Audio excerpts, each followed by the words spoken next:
Hey everybody, welcome back to the Infinite Adventures podcast. As you will notice, Dawn is going to be a bit absent for today's episode and a few of the following sessions that we have planned out just because we have another guest to take his place while he's unavailable to record.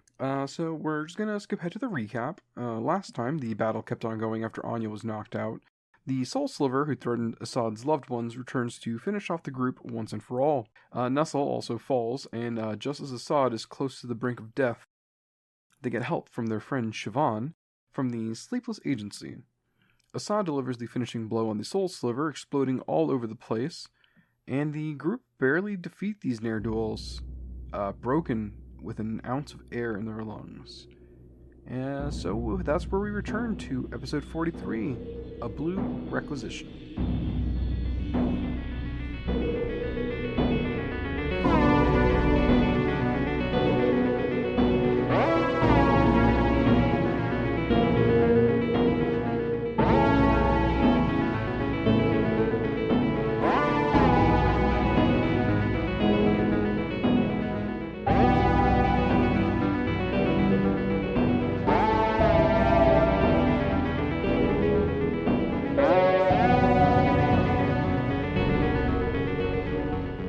Hey guys, and welcome back to the Infinite Adventures podcast. How is everyone doing today? Well, Everyone? Yes, everyone. Everyone? Yes, everyone. Well, they're going to wait a while. we are missing someone. They don't today. know about everyone yet, so Yeah, they're going to notice when somebody doesn't talk. How is everyone currently who is able to talk doing today? I'm pretty sure Donovan can talk. He just can't talk here right Oh now. my god, John. Okay, Don is not here today. Sadly, due to some scheduling issues, he's not able to make it at this time, and we really needed to record something. And sadly, we have no friends to replace whenever one of our friends leave. We do have to iterate. We do have friends. We just don't have no a lot friends. of friends who play We Dungeons know and Dragons. No one outside of our little group. Specifically Pathfinder. Yeah, no, here's the thing, David, I know a lot of people who play Dungeons and Dragons, but the moment that I tell them that it's Pathfinder, they're just kind of like, I don't know, I don't really want to learn a new system that has a lot of math and combat. There's not even that much math in combat, to be honest. Not much math. I think you're the one who's scaring people off then. If you tell them, I'm I not, want to play I'm Pathfinder, only one thing, there's like No. a lot of math. You have to take like 6 calculus classes just to play this. 6 calculus classes. There's only 3, but you gotta take 6. You had to God. create 3 more just for Pathfinder. Yeah, Don has due to just scheduling issues, is not able to join us today. Maybe for a few episodes, mostly because we do pre-record a lot of our episodes that he may not be ready for a few episodes. So yeah, we're trying to see if we can find a third person to join us in this amazing adventure, and hopefully maybe next episode we might have someone, or maybe the next one after that. Can't promise you, we're not making any promises, but yeah, that is the situation we are right now. But other than that, we can still continue. A party of 2 can surely make it through an army of like Cthulhu's, right? Y'all think I can do it? Yeah, dude, let me just bring out my Hammer of Antioch. Excuse you, it's Cthulhu singular, it's also Cthulhu plural, because there's only one Cthulhu. But yeah, Cthulhu is everywhere and everyone. No, because there's the How Star dare you steal the Cthulhu. premise to my goddamn cartoon? Spoilers for a cartoon that I may or may not make.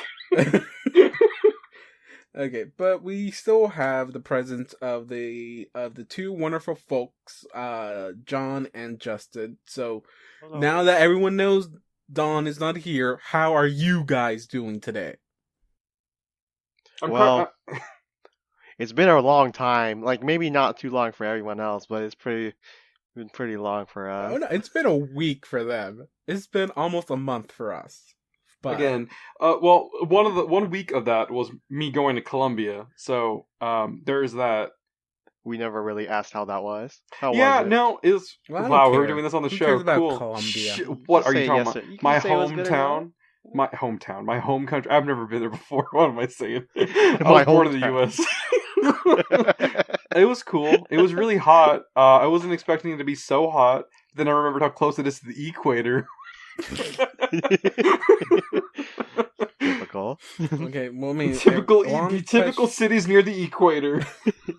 long question, made short, because I'm pretty sure this is what everyone was wondering. How much pound of cocaine did you bring back? Okay, no. So this is actually kind of funny. On my way back, I'm hoping this story doesn't end with. Wait. So I only brought 3 pounds of cocaine with me. No, I just brought a whole truckload. No, you know, okay. easy. So on our way back, through customs, they tell you to take any they tell you to take out any stuff you have in there. You know, like not everything, but like food, drinks and drugs and stuff. Like take it out. Like they'd rather have you admit that you have it Prescription or throw it drugs. away before going through anything. And so there's this guy in front of me who got busted with coke, and it was really weird because it was like, what? All right. I don't know how to deliver a punchline though because I was trying to say Coca-Cola, but you get the idea. Man, I told that one once, and I did it right. David, scrub it from the tape. You might have told that joke one too many times. That's why you got sick of it. Didn't want to say Well, it no, again? he only told it once, so I guess that point still goes through then. Yeah. One too many times. Before David uploads this, I'm gonna say the joke correctly, put it in here, and then upload it without him knowing. Unless he puts music over it, then I can't do anything. So wait, I don't understand what the punchline of the joke was. Did he actually have cocaine, or were you trying to make a joke about him having coke? I was gonna say he was bringing in Coke, but it was just Coca-Cola. I mean, they were taking people's bottles of water. So, oh, they do have Coca-Cola with coffee in it. It tastes like you know those not cough drops, those coffee candies. Yeah, It tastes like that, but in liquid form. They were delicious. I had 9 of them. that sounds pretty good. I mean, you lost me whenever you said what's it called? But then you won me back with Coca-Cola candy.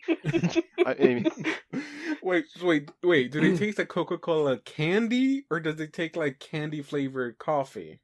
It tastes like it 'Cause I tastes understood more it like as the coffee than the coffee-flavored than the candy. Coke. It is more like the coffee than the Coke. By the way, David, I don't know. I'm pretty sure all of us have had at least one time in our lives soda with sugar in it. It's so fucking weird. wait, I what? mean, yeah. I mean, do you mean like when you at a restaurant when you open up one of the little pink packets and put more sugar in it? First of all, that's not sugar, and you know, and that it actually helps explain what I'm trying to say. That's like fake ass sugar. There's high fructose corn syrup in drinks. Yes. In America because it's cheaper. It's not real sugar. Yep. But if you get Mexican drinks or, you know, Latin American drinks, because I was in Colombia, there's real sugar in it. I didn't remember that. When I had a Coke, like a regular ass Coke for the first time, I was like, man, Coke sure does taste different here.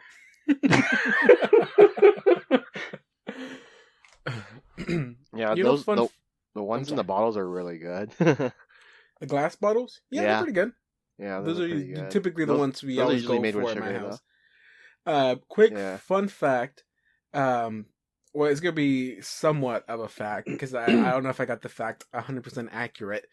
Dr. Pepper isn't a common thing, down in like Middle America, I guess, in like Central America, I guess, because I have like a lot of, like family from like Mexico constantly asks us to send like Dr. Peppers to them. They're like crazy addicted to it down there, but yet I don't think they actually have any down there. So it's like, how did you even get addicted to it in the first place? I digress. They got it from the black market. Dr. Pepper, the black market. Last little tangent for the this, Mexican I guess. black but... market. You can find yourself organs, cocaine, and hush hush Dr. Pepper. Oh yeah, by the way, disclaimer, I actually do not like Dr. Pepper.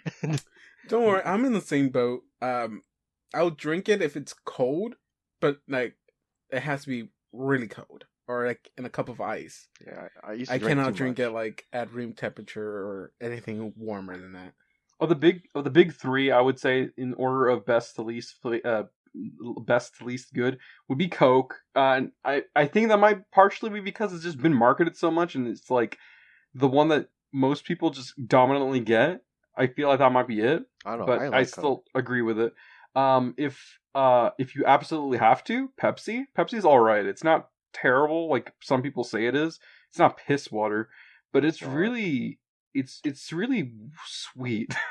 it's different. Apparently they were supposed to like that and Coke are supposed to taste differently at like different temperatures or the same at different temperatures, and I always thought that was weird.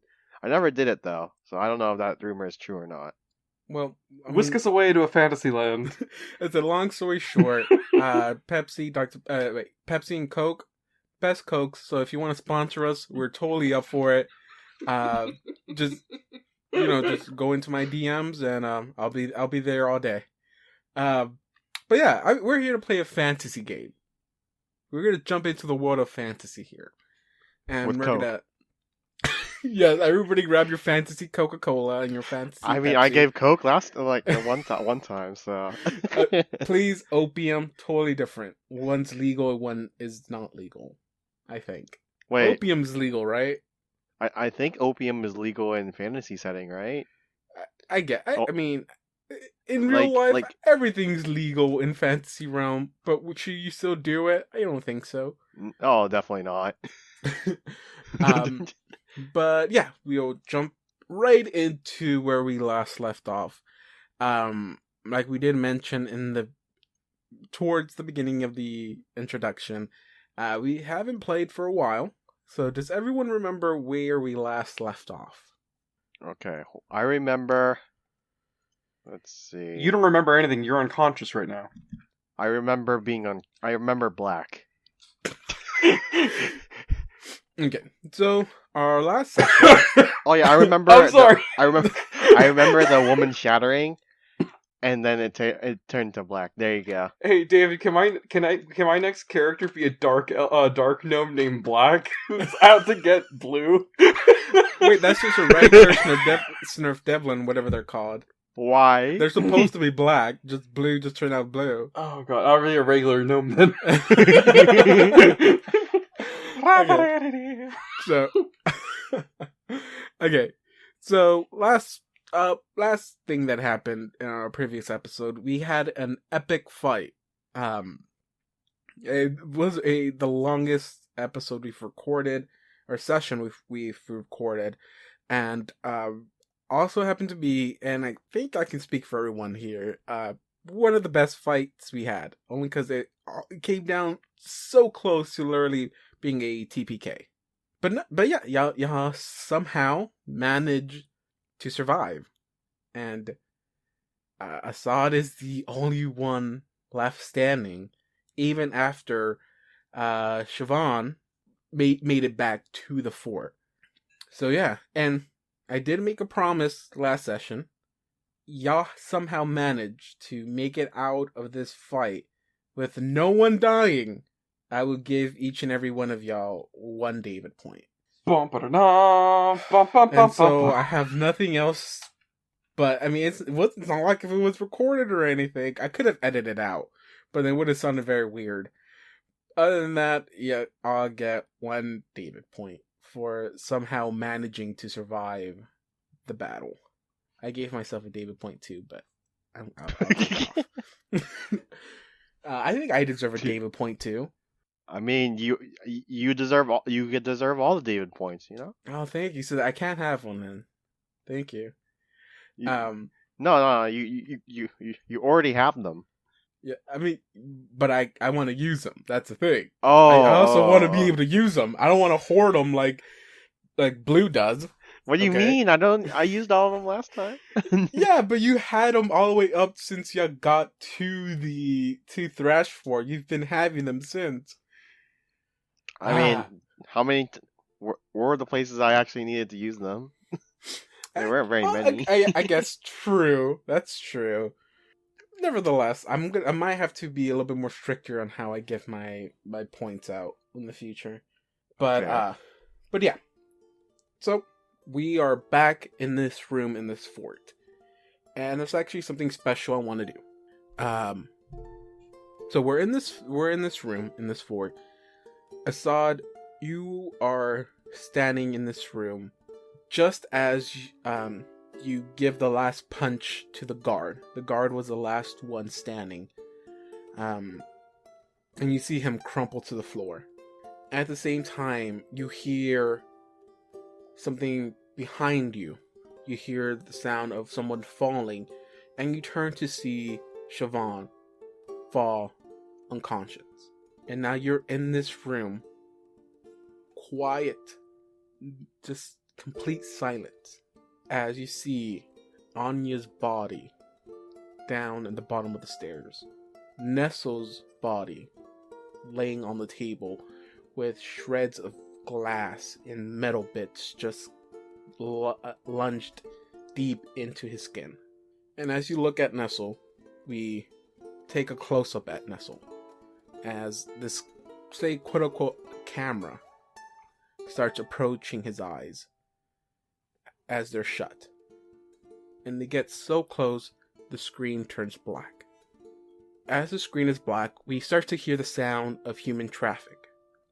We hear conversations happening outside, the sound of running kids, and the yelling of sellers and merchants trying to sell their stuff to the passerbyers on the street.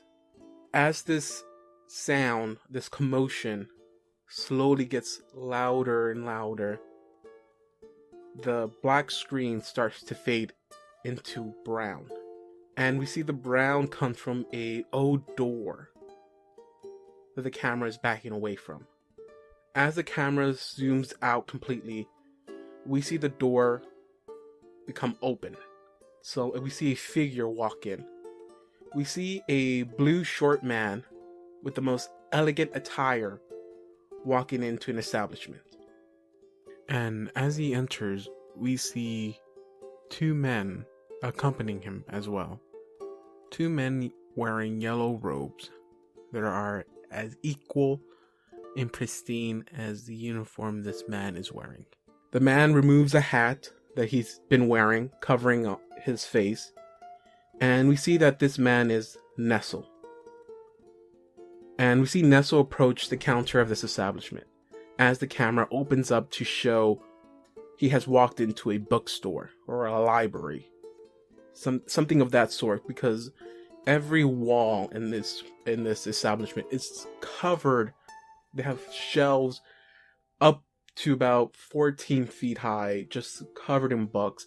They have little openings everywhere leading to more areas with books. As he approaches the counter, we see that there's a old man at the other side of the counter who looks up to see Nestle. And there's a expression of concern that washes over this old man. Not because Nestle walked in, but because he knows who Nestle works for.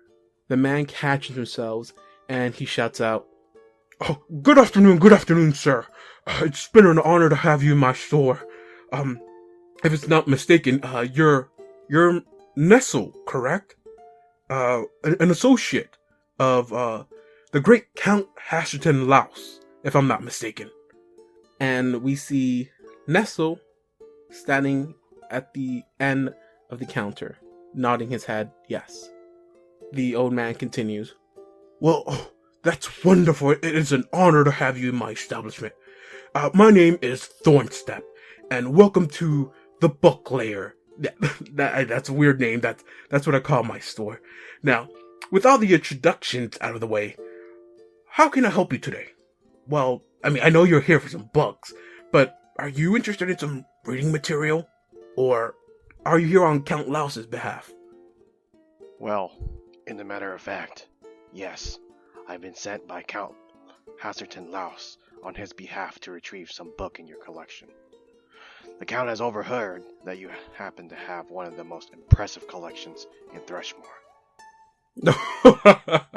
I mean, I don't want to brag about it, but I would definitely agree with that statement.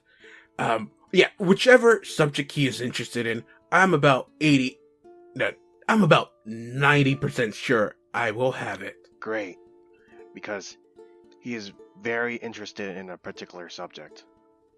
Like I said, whatever subject, I can provide it. Now, if you need some books on the history of Usalov, I have plenty of those. Or maybe he's interested in some special books. I did get some books in from a Pathfinder Society member. Oh yeah, that book, it's very interesting. It covers over the last day of the Whispering Tyrant and the Shining Crusade. That I read that book like 4 times over. Or maybe he's more interested in the tasteless forms of books. More in the, erotic type. As the man says this, he sees an expression change in Nestle's face. Oh, my apologies, my apologies. I meant no offense by that. I just wanted to make a point that my collection, not only is it vast, but it's one of a kind. Please, I'm sorry for the interruptions. Yes, what kind of books is the Count looking for? But, like I was saying, Count Laus has sent me to retrieve books on a particular subject. He'd love to have all your books over the occult matters. The occult matters? What would the Count have with matters pertaining of the occult? I would think a man of his class would care less of such matters. Well, Mr. Thorne, now I know you mean no offenses, but I think you finally crossed a line. Last time I checked, Count Hasselton Laus IV's business is his, and his only, or anyone else he deems it should know it. And if I'm not mistaken, you are not one of those people, correct? And as he says this, we see an expression on the old man's face turn into almost fear, like he has crossed the line now. Because if I am, I can go and bring Laus down here, and tell him that won't help us, until he tells you every little detail of his business to you. And as Blue finished saying that, we see him turn to the door. But before he can even take a step, I have no problem doing so, if I am wrong. Thornstep yells out before he even takes a move, before Blue takes a move. Oh, no, sir, no, you're right. No disrespect by that. I meant no disrespect by that. The Count's business is none of mine. As we hear this, fear coming out of this man's voice, Nestle turns around with a big smile on his face. Now, about those books. Oh, yes. Now, only thing about my occult section, sir, is that I don't carry many for sale. So then, you were lying to us. Because you did say your collection was vast. And if we wanted it, you would provide it. By no means was I lying about my collection. See, when it comes to my other non-occult books, I do exaggerate on the one-of-kind. I mean, they're just books that are hard to come by. But now, for the occult books, some of those are one-of-a-kind, and nearly impossible to replace. Those books I don't sell, but I do rent out, if he's interested in them. So please, feel free to take any book the Count would like, or you think the Count will like. But I actually don't mean for free. Just any stuff that the Count will like, whether to purchase or rent, I will be happy to do so. And you know what? I'll do it on a discount. Nestle turns to look at the men that he came in with, and he gestures to them to go and gather the bugs, as he turns back to look at Thornstep, the bookseller, with an utmost serious face. Well, it seems like now I need to apologize. See, it seems I misspoke earlier, because what I meant to say was, not that we weren't sent to retrieve some books, but they were here to confiscate them. I beg your pardon, sir? I think I misheard you. No, you didn't. We have been sent to take and confiscate any and all books that address the occult in any matter, small or large, which also kind of include your books, fiction. Oh, sir, that's a funny one, sir. As he laughs, he sees that Blue's expression does not change. And then he stops as Blue pulls out a letter from his coat to hand over to Thorn. Like I said, you did not mishear me. Thorn reaches for the letter and takes a few minutes to read the letter and then reread the letter. As he does, we see anger slowly start to take form in his face. He crumbles up the letter and throws it at Nestle. As the two men that join Nestle stop collecting the books and turn to start approaching the old man. But before the two yellow robe men can even take a step, we see Nestle gesture to them to hold what they're doing. Look here, boy.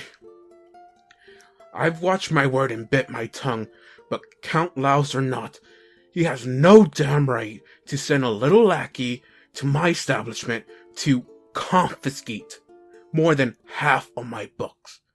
So with all due respect, which is something that you and Count Laos seem to need a few lessons in, I'm going to have to ask you to leave my business before I report you and Laos to the magistrate. Nestle walks over to the shelves and pulls a little stepping stool. And he walks it over to the counter. And he climbs to the very top. As he tries to make direct eye contact with Thornstep. Before you do something, you most definitely will regret. Let me inform you about something. Count Laos has sent me to get this job done. And just with that, you should be thanking him. Thanking Pharasma that he did send one of the other two men under his employment. I'm not the type that likes to do things the hard way where I don't have to. As Nestle says this, he pulls back on his coat to reveal a rapier. A basket hilt rapier that has a woven H on it. Now, if I leave this store without those books, Laos will just send one of the other two to come and get them. Now, it doesn't matter which one of them comes. They will get the job done. One, because he has no other option. And the other, because he would love to have fun. And he likes to have fun in the most horrific ways. Therefore, the man you want to be doing business with is me. Now, do we have an understanding? The man hesitates to answer back as he continues to do a stare off with Nestle. We see the two men that Nestle entered the room with pull back their coats to also reveal rapiers. But Nestle makes eye contact with them in a way to tell them or to inform them to stand down. He has it taken care of. We do a zoom in on Blue's face as he continues to stare off with Thorn, as we see sweat dripping from his forehead. We zoom into Blue's eyes as they take up most of the screen now. And we see Nestle's baggy, tired eyes start to turn energetic. His eyes now seem to be filled with happiness. And we see the camera zoom out. And now Nestle is standing behind a pedestal in what looks to be a small classroom. A classroom that he's teaching in. We arrive to hear Nestle dismissing a class. And as he starts cleaning the room, A few seconds later, we hear a familiar voice. The voice of Hershey. So, how was your first semester of teaching? Nestle turns to see Hershey standing at the door with 2 cups of tea. Well, if you want me to be truthful, I would rather be out in the field.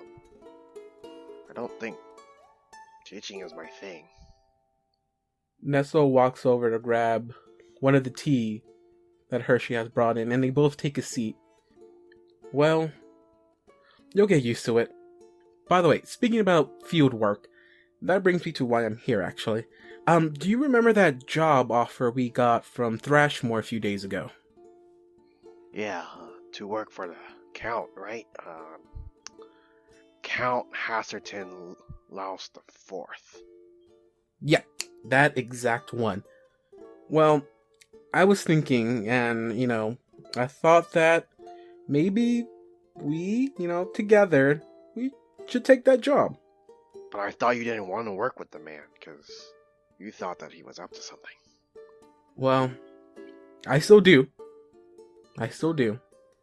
But I think if we let him keep going, he may become more dangerous. More dangerous than he may already be. And a man in his position, being a count, he can cause much more problems, especially to the innocents. And Rule 1.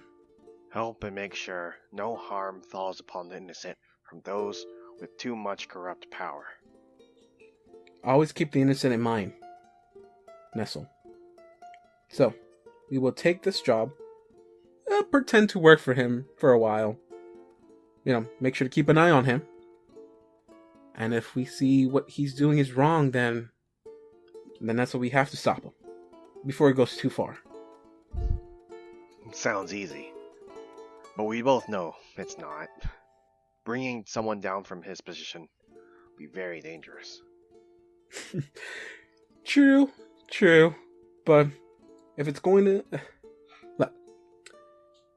I'm going to make it my last hurrah, why not make it a little bit of a challenging and fun one, of course. As he says this, we see Blue put his cup down as he looks at Hershey with a confused face. Last hurrah? Yeah, well, I've been talking about retiring soon. I was thinking, maybe why not sooner than later? I think it's time for me to start my own family. I mean, I just be retiring from field work. I'll still be working around here in the academy, here and there. As Hershey explains what he said, we see Blue's eyes starting to turn red. Look, we'll talk about this when we come back from the job. We're gonna be out for a very long time, so we'll talk about it when we come back. Blue turns his head to hide a tear that's coming down his cheek. Yeah, I'm good to go. Oh, that's good then. Well, we need you to go get your stuff ready. We'll leave early tomorrow, and I'll inform Recess to look over your class for the next semester. Like I said, we'll be gone for a while. As Hershey says this, we zoom back into Blue's eyes. Now, no longer energetic, but just red. And we see time pass forward as we see those same red eyes just turn back into baggy, tired eyes. And we are back at the bookstore. And all we hear is Nestle repeating in his head, Rule 1 of Hershey. Rule 1. The man standing behind the counter, Mr. Thorne, finally budges. Take the books and leave whatever little store for me left. Nestle, the man that entered with Nestle, finish stacking or filling their bags with whatever books are remaining on the shelves, leaving maybe a few dozen books left. We turn back and see Nestle head towards the door, but before he makes it to the door, he turns around back at Mr. Thorne. Oh yeah, I forgot to say. The Count would also like to have your copy of the book titled The Revelations of Halley. That's the only book I have left with any value, sir. It will take me selling that book to make back a portion of what I'm losing by the books that you're stealing from me. As he says this, Blue raises a hand to stop him. No. Confiscating. But like I said, sir, if I leave without taking back the stuff the Count asked for, he's just going to send one of the other two to come and get it. And I already told you why that was a bad thing, sir. Are we not in an understanding? You see the man, and he is just overcome with rage. He is shaking with rage. The two men that join Nestle, the two men in yellow robes, pull back their coats to reveal the rapiers again. Blue waves them off, telling them to, or gesturing for them to hold their position. The man is just shaking, like I said, in anger. And he reaches for something under the counter. And Nestle, you are scared about what the man is about to do. Because the only thing that's running through your head is, if he does not cooperate, you're gonna have to fight the two yellow robemen. You don't want any harm to come over Mr. Thorne. You aren't lying about that. But you know if you kill the two robemen, you can no longer go back to the mansion. You can no longer go back to Count Laus. Because he will most definitely have Karagor kill you. And if you run, you're leaving Hershey behind. You're scared that if you have to step in right now, that Laus will send Karagor after you. That Laus will send Assad after you. And while you know that Karagor will have no problem, you don't know about Assad.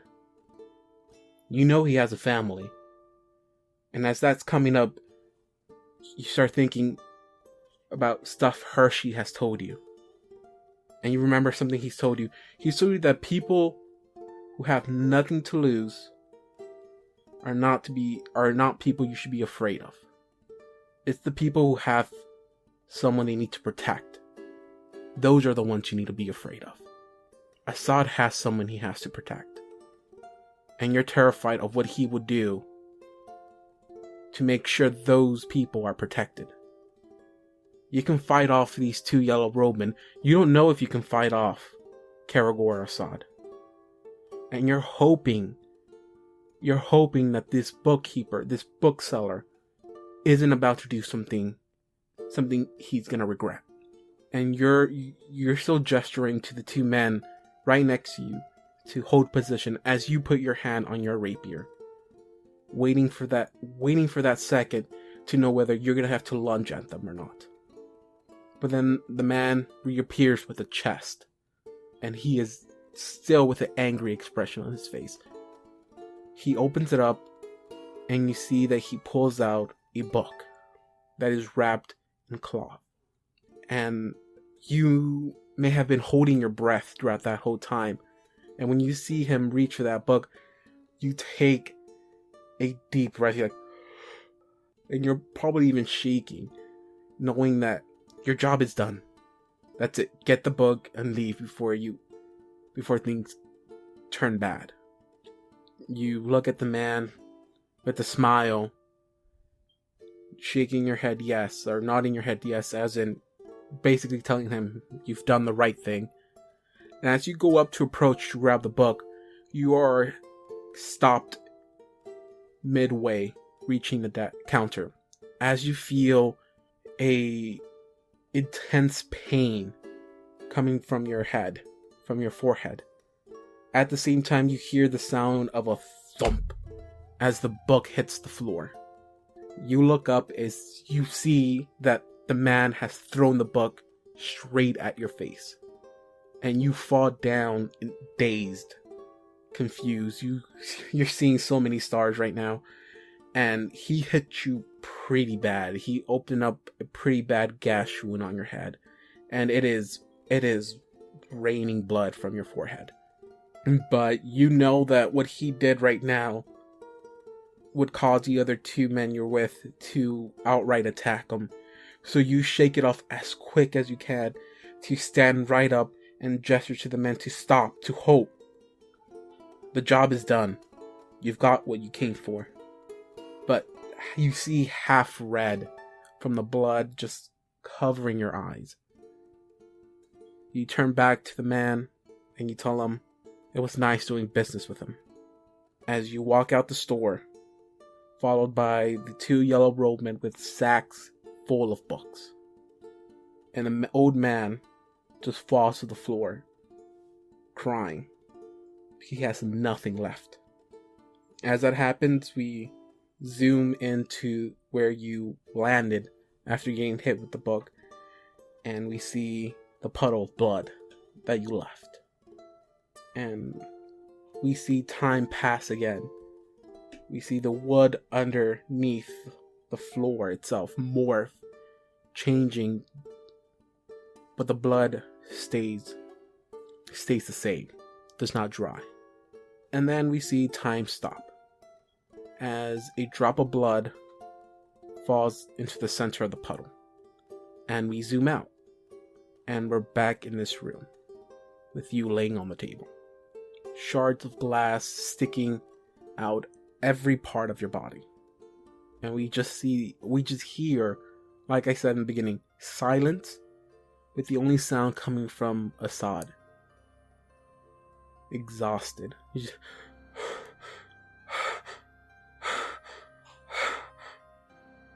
And like I said in the beginning, Assad, you're in this room by yourself. Complete silence. You see Anya downstairs. Kind of think she's motionless. You can't see her breathing from where you're at. Blue, well, not mechanically bleeding out, bleeding on the table. And the new friend you have made, Siobhan, she is bleeding out, mechanically speaking. And I don't know what will be running through your head at this moment, but at the time you finally get to take a deep breath, actually see your surroundings, probably think your friends are dead. I mean, who can really survive a battle like this? You thought maybe during the battle you were definitely going to die. And you're looking over Nestle. You stop to look at him. Everything he has done for you. Everything you've gone through with the asylum. And then you see his face morph a bit. And you know this is you, like, your exhaustion is getting to you now.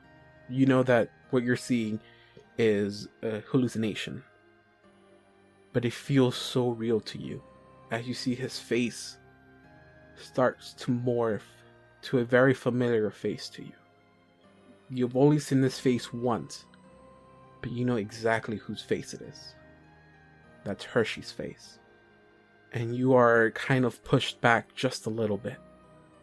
You know it's a hallucination, but it looks so real to you right now. And then before you can't even take a step because you want to get to his body right now, but you can't. And this is getting you angry. You want to get to your friend. You want to help him before he dies, if he's not already dead. Pass out, in a sense. You are hit with a force in your chest that causes everything to go black, and you fall to your knees, but you reawaken before you can actually hit the floor, and you catch yourself. And again, complete silence. But you are back. What do you want to do? Siobhan's also knocked out, ain't she? She is currently knocked completely out. I mean, I don't actually know if everybody's stabilized. Can I check? You can. Mechanically speaking, like I said, Siobhan is currently bleeding out. And like I said, you can visually see that. You see the gash wound she suffered from the claw attacks that that I can't remember. I don't think I figured out what he turned into, but what the Doppler Dirk turned into. You see the gash marks. That weird looking spiky octopus. Weird man? octopus looking thing. Like those claw marks, you see blood just gooshing out. You don't see that in Nestle. I mean, you might see like a few of his cuts, like bleeding out as well. But mechanically speaking, you know he's not bleeding out. He's not dying right now. Okay, well, Siobhan seems to be like the person in the greatest amount of need. So I'm going to shamble, I guess. Like I can't describe any of my actions as fast or like, you know. I feel like he just doesn't have it in him. But he starts to kind of like loosely, like his hands are shaking and he's starting to like loosely grab, because he's got bandages on his arms, on his hands. He starts to unfurl it and he starts to like, get it off his arms, and he's gonna try to stop the bleeding. Tie it at the base or whatever, or how. I don't know how bad she looks, but cover up as much of the spots as he can, and like tie off any like major veins. Do I gotta roll something for that, or roll a heal check and go ahead and give you +4. Damn, I'm glad you gave me that +4. Because I have bandages on my hands. That's so edgy. Okay. I'll let you have it with 14. Okay. Patch her up with that. So she's no longer bleeding. Yeah. But she's still dying. She has now stabilized because the bleeding prevented her from stabilizing. So I'll go ahead and do a Constitution saving throw for her right now, and then I'll let you take one more action. And unless you can get her up, I'm gonna have you do one action. I'm gonna let you have 2 actions actually, and then I'll do her Constitution saving throw again. All right. Let me see if she stabilizes really quick. I can't think of any way to bring her back unless I. Okay, so she takes 1 point of damage. Snore. I mean, she's not snoring. But like, I can't. Are you asleep? God, Maybe if I snore harder. Are there any? Wait, hold on. He will figure something out. Oh my God. I'm gonna use my action to move over towards Nestle, or my movement towards Nestle. I'm gonna stand on this creature. I don't know what it's called. The Dildurk. The Dibbly Duke. The Dildurk. And I'm going to touch Nestle. I don't know how to wake him up. He's unconscious right now until you get him up to. Oh shit! Up from his negative, he won't wake up. Pretty sure I have a potion on me. Nestle, do you have a potion on you? Are you actually asking me? Yeah, because I don't remember. Okay, last time we recorded. Let's see, 4 moderate cure wounds. I'm gonna steal one of those from you and put it in your goddamn mouth. Yeah, since I don't actually, I'm gonna just assume I don't have any. I'm going to steal his. Well, I don't remember. I did write it down, but I got a new computer between now and then. Well, you saved it on the. Here's the new rule here: if your information is not on row 20, then you don't have anything. Yeah. All right. So I'm going to be stealing one of Nestle's potions, the moderate ones. Is it an extract or is it a potion? It's a regular potion. What do you call it? Dawn gave me so much, and then everybody else were giving me some. And the ruling on that, I've not been doing it correctly. Y'all should not have that many potions. I know, and I was just like, I'm just gonna drink my moderate, two of those, my extracts instead. You want to say 3 of those because I'm about to use one of those bad boys on him. You also have a wand. Well, Are you gonna roleplay Anya? You don't need Anya. You need Siobhan. Yeah, but we all. Oh shit! Siobhan or that's right. Anya can do it. Yeah, but I gotta get Anya Okay, or wait, Siobhan I- alive. wait. Oh, duh! I can use your. I'm stupid. I thought. Wait, I have a question. It's Yeah. magic device, right? Yes. Okay. Can I technically do it? Hold on. No, you can't. We already Oh, discussed okay. this, haven't we? That's the only thing. I'm I not take one of 100% Nestle's sure. potions. I think you might be able to do it. Because technically, I know alchemists can, according to like the wording on how to use wands or like using wands. Like there's wording in there that makes it that technically alchemists can use them. Mhm. An investigator, I guess It's half. you are yeah, half, it's half alchemist half- there. I mean, I would make, just to be on the safe side, I would make you do a use magic device roll. I would just make it pretty low. Yeah. Okay. But Siobhan and Anya for sure will be able to do this. Use the wand. I mean, that's what I mean, though. Use magic device. So who do you want to bring up first? Hassan. I'm gonna bring up Siobhan because I think that would she does magic, and we've already discussed at some point that I mean, Magic good.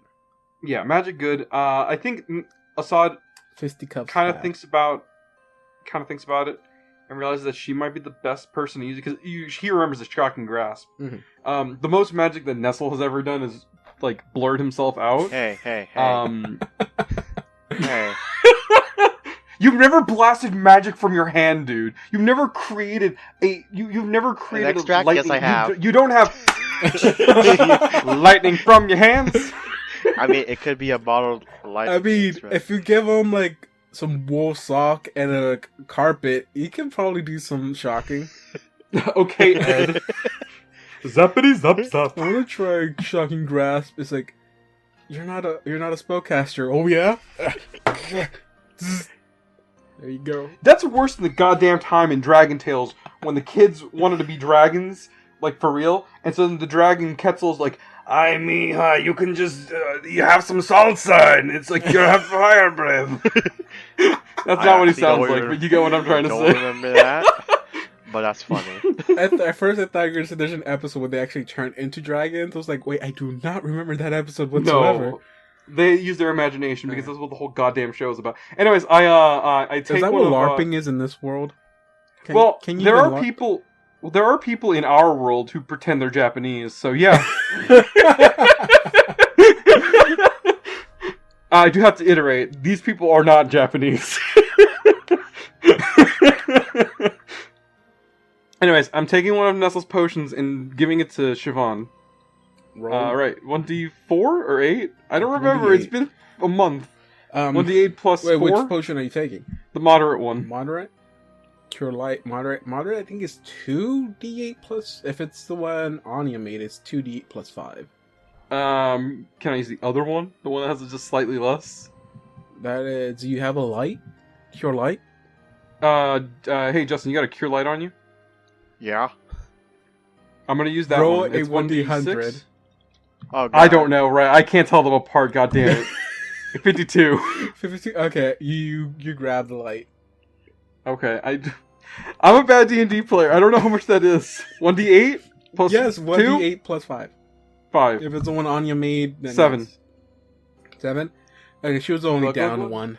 So, yeah, she did.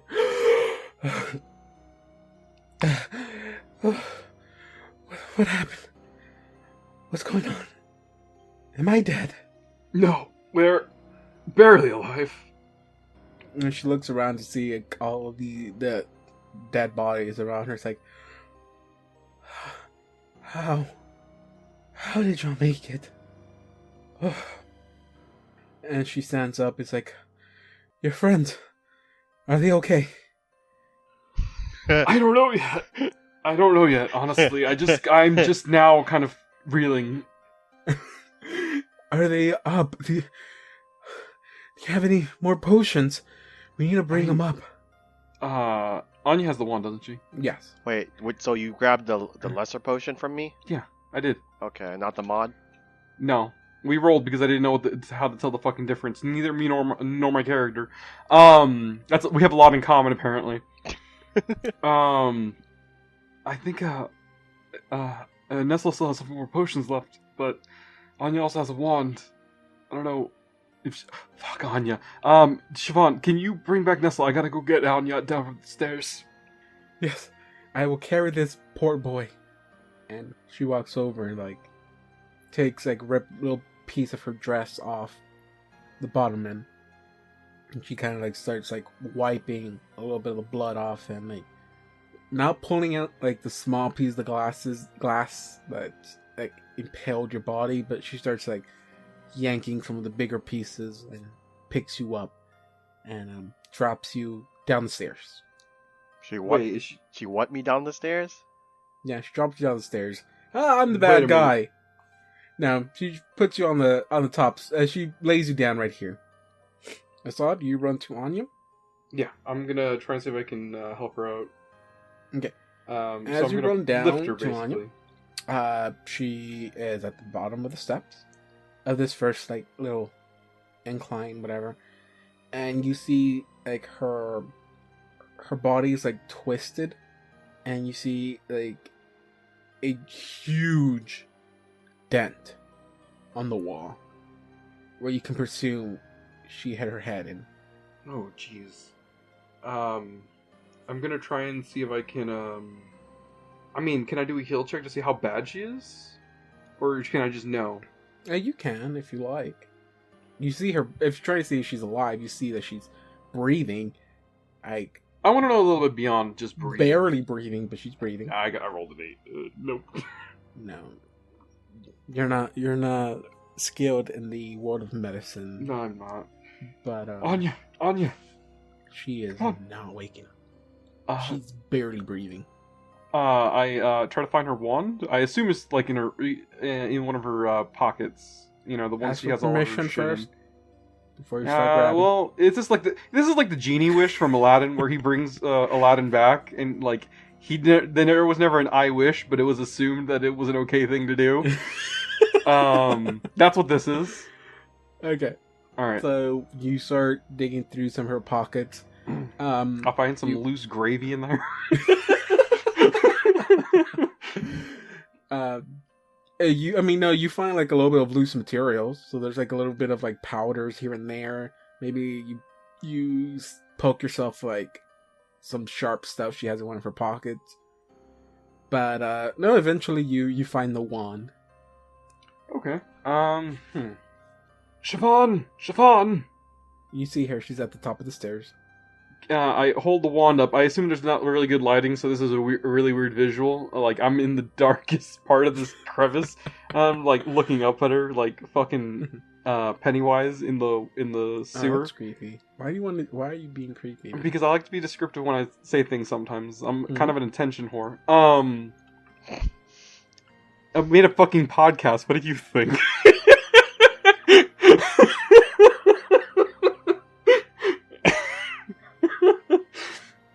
Anyways, he's holding up the wand, and he's just, Siobhan, do you know how to use this? Why do I sound like a fucking old... Apparently, as exhausted as Saad sounds like an old man. Okay, I thought maybe... It's been a month since we recorded. He's gotten old. Went through some kind of puberty, maybe? I don't know. Second puberty. Is that what elves call adults crisis, dude. That's what's happening. Is that what elves call humans getting old? Oh, look at him. He's going through second puberty. He's got the wrinkles and everything. I show her the wand, and I ask her if she knows what it does. Well, you know what the wand does. But she grabs... Well, I mean, no. Okay, let me rephrase it. I'll ask her if she knows how to use the wand. I did ask the wrong question. I'm sorry. She tells you, yes, she thinks she can do... if you tell her what it is, she's like, okay, yeah, I think I should be able to do this. Who do you want to heal first? That's her choice now. She's in control of the wand. But I want to say I'm not playing her character. I'm only doing what you want me to do with her. Damn. Okay. Siobhan, I need you to see if Anya's still alive. I can't, not alive, but I need you to see if you can still bring Anya back, because she looks really bad. I'm pretty sure that her head hit this hole right here. That's where this is from, and I like point at it. So she must have been hit pretty hard. God, How did she even end up down here? I kicked her in, but don't worry about that too much. I kicked her. You know what? It's a long story. I'll tell you this after this.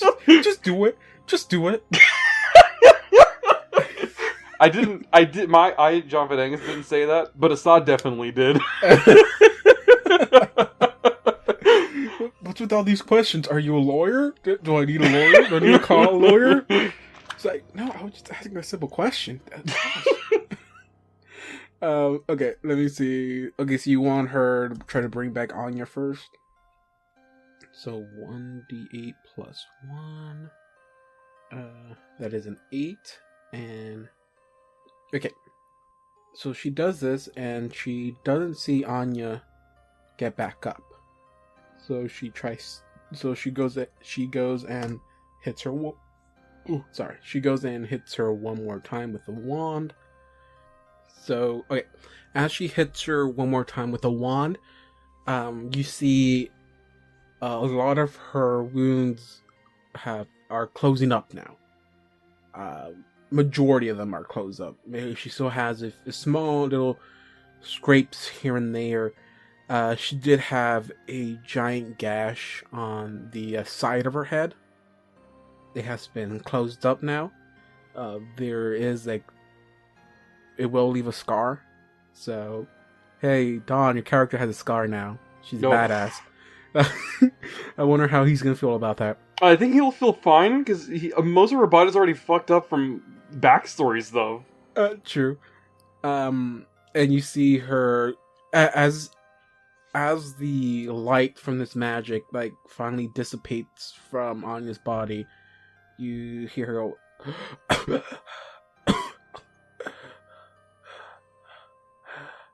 Actually, you see her breathing a little bit, take her quicker breaths, but she is still out.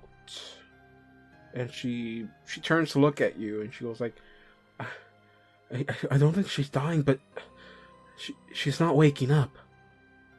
Do you want me to keep going? I mean, why isn't it working? He's I know he can't do this, but he's just gonna like...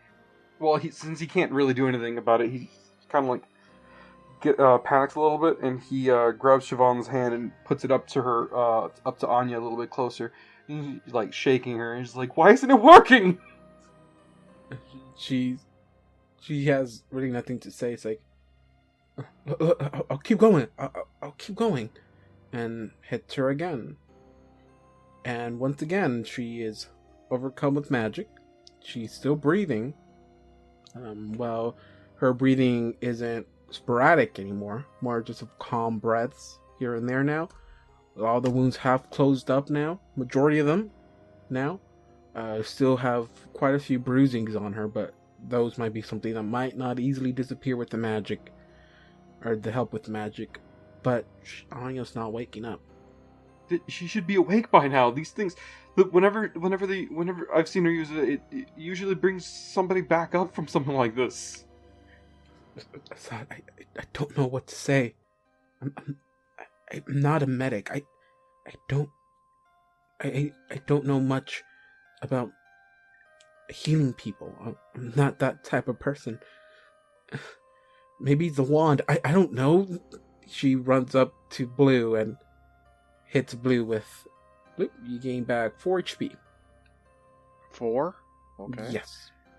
Oh, okay. And Blue, you're up.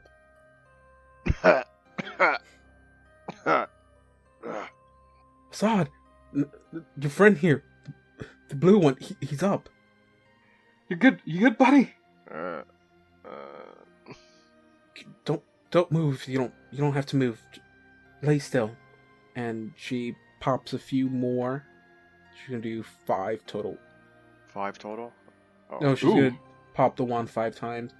That's 14. That is plus 5, 19 HP. Okay. Get up. You guys look a little damaged, don't you? A little bit? Just a little bit. Maybe we should come back here later. Blue, I'm sorry. She doesn't remember her name. It's like, You're, Nestle, correct? I think I remembered you said your name was Nestle. Yes. Siobhan, correct? Yeah, yes. I don't think we just outright leave your friend here. Anya. She's not waking up. And I don't know if, Assad, you ran up to Blue or not. If not, you just see Assad like kneeling at Anya's body. I put my hand on Assad's shoulder and then I try to get to Anya, essentially.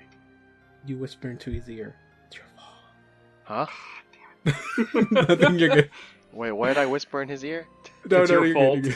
You don't say that. You don't have that much power over us. I do whisper. I'm just kidding. I strangle strangle Nestle. In my head, I'm just like, see what you've done, Assad. Look at what you've caused. Are you gonna start talking to him now? No. Oh. Okay, sure. I'll talk to him. Step aside. Damn. Yeah, now you sound like prequel Nestle.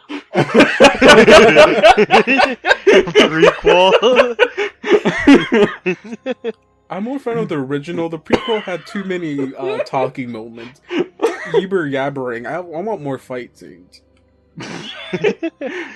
Oh god. Our last episode was our 10-minute fight scene on the magma planet. Anyways, we'll only ever have one of those. Looks like You heard that, guys? No more big long fight scenes. All the fight scenes are gonna end like in 5 minutes. Oh god. All right. Okay, so I do actually step aside. Pacifist run.